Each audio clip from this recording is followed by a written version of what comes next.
ಬೇಡ,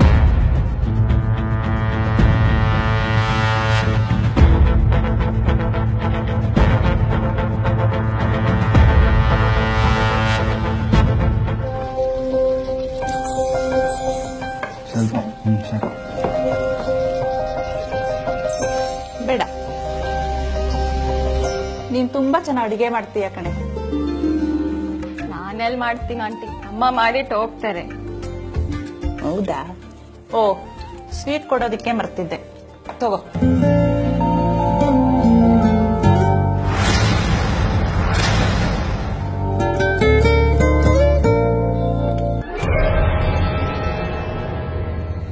ಯಾಕೆ ಸ್ವೀಟ್ ತಿನ್ನಲ್ವಾ ನೀನು?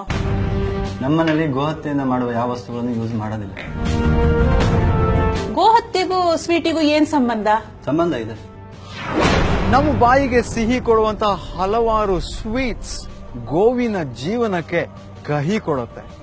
ಇದು ನಮಗ್ ನಂಬಕ್ಕಾಗಲ್ಲ. ಆದ್ರೆ ಗೋ ಹತ್ಯೆಯಿಂದ ಸಿಗುವಂತಹ ಲಿವರ್, ಫ್ಯಾಟ್, ಇಂಟೆಸ್ಟೈನ್, ಬೋನ್ಸ್ ಇತ್ಯಾದಿಗಳನ್ನು ಉಪಯೋಗ ಮಾಡಿ sweets, chocolates, ice creams, gelatin ಹೀಗೆ ಹಲವಾರು ವಸ್ತುಗಳನ್ನ ತಯಾರು ಮಾಡಲಾಗುತ್ತೆ. ರುಚಿ ರುಚಿಯಾದ ಖಾದ್ಯಗಳು, ಫಳಫಳಿಸೋ ಅಲಂಕಾರಗಳು, ಇದು ಇಂದಿನ ಮಾಡರ್ನ್ ಯುಗದ ಕೊಡುಗೆಗಳು. ನೋಡಲು ಆಕರ್ಷಕವಾಗಿ ಕಾಣೋ ಈ ಸಿಹಿ ಪದಾರ್ಥಗಳಿಗೆ ಹೊಳಪಿನ ಕವಚವಾಗಿ ಉಪಯೋಗಿಸಲ್ಪಡೋ ಈ ವರ ಅಥವಾ ಸಿಲ್ವರ್ ಫಾಯಿಲ್ ಅನ್ನು ಗೋವಿನ ಕರುಳನ್ನ ಬಳಸಿ ತಯಾರಿಸಲಾಗುತ್ತೆ. ಚರ್ಮ, ಮೂಳೆ ಮತ್ತು ಕೊಬ್ಬು ಇತ್ಯಾದಿಗಳನ್ನ ಮಿಶ್ರಣ ಮಾಡಿ ತಯಾರಿಸೋ ಜಿಲೆಟಿನ್ ಅನ್ನು ಮಾರ್ಷ್ಮೆಲೋ, ಕ್ಯಾಂಡಿಗಳು ಇತ್ಯಾದಿ ಸಿಹಿ ಉತ್ಪನ್ನಗಳಲ್ಲಿ, ಡಯಟ್ಗಾಗಿ ಬಳಸೋ ಪದಾರ್ಥಗಳಲ್ಲಿ ಉಪಯೋಗಿಸಲಾಗುತ್ತೆ. ಬೇಕರಿ ಉತ್ಪನ್ನಗಳಲ್ಲಿ, ಚೂಯಿಂಗ್ ಗಮ್ ಇತ್ಯಾದಿಗಳಲ್ಲಿ ಗೋವಿನ ಕೊಬ್ಬು ಬಳಕೆ ಮಾಡಲಾಗುತ್ತೆ.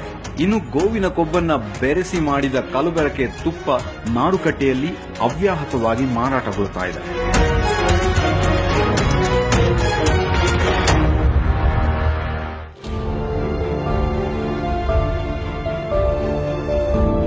ನೀನೇನ್ ಮಾಡ್ತಾ ಇದೀಯಾ?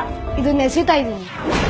ಗೋ ಹತ್ಯೆಯಿಂದ ಹಲವಾರು ವಸ್ತುಗಳನ್ನ ತಯಾರು ಮಾಡಲಾಗುತ್ತೆ. ಅದರ ಚರ್ಮದಿಂದ ಲೆದರ್ ಐಟಮ್ಸ್ ನ, ಹಾಗೇನೆ ಲಿವರ್, ಫ್ಯಾಟ್ ಇತ್ಯಾದಿಗಳನ್ನು ಉಪಯೋಗ ಮಾಡಿ ಸೌಂದರ್ಯವರ್ಧಕಗಳು, ಫುಡ್ ಐಟಮ್ಸ್ ಹೀಗೆ ಹಲವಾರು ವಸ್ತುಗಳನ್ನ ತಯಾರು ಮಾಡಲಾಗತ್ತೆ ಅನ್ನೋದನ್ನ ತಿಳ್ಕೊಂಡ್ವಿ.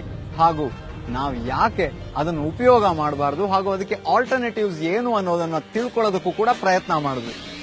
ಆದ್ರೆ ಗೋ ಹತ್ಯೆಯಿಂದ ಇಷ್ಟೇ ಅಲ್ಲ, ಇನ್ನೂ ಹಲವಾರು ವಸ್ತುಗಳನ್ನ ತಯಾರು ಮಾಡಲಾಗುತ್ತೆ. ಆದ್ರೆ ಅದನ್ನ ತಿಳ್ಕೋಬೇಕು ಅಂತಂದ್ರೆ ಮುಂದಿನ ವಿಡಿಯೋ ನೋಡೋಣ. ಗೋ ಹತ್ಯೆಯಿಂದ ತಯಾರಾದ ಉತ್ಪನ್ನಗಳ ಉಪಯೋಗ ನಿಲ್ಲಬೇಕಿದೆ. ಅವುಗಳ ಉಪಯೋಗವಾಗಿದ್ದಲ್ಲಿ ಅದನ್ನು ಕಡ್ಡಾಯವಾಗಿ ನಮೂದಿಸಬೇಕೆಂದು ಸರ್ಕಾರ ತಾಕೀತು ಮಾಡಬೇಕಿದೆ.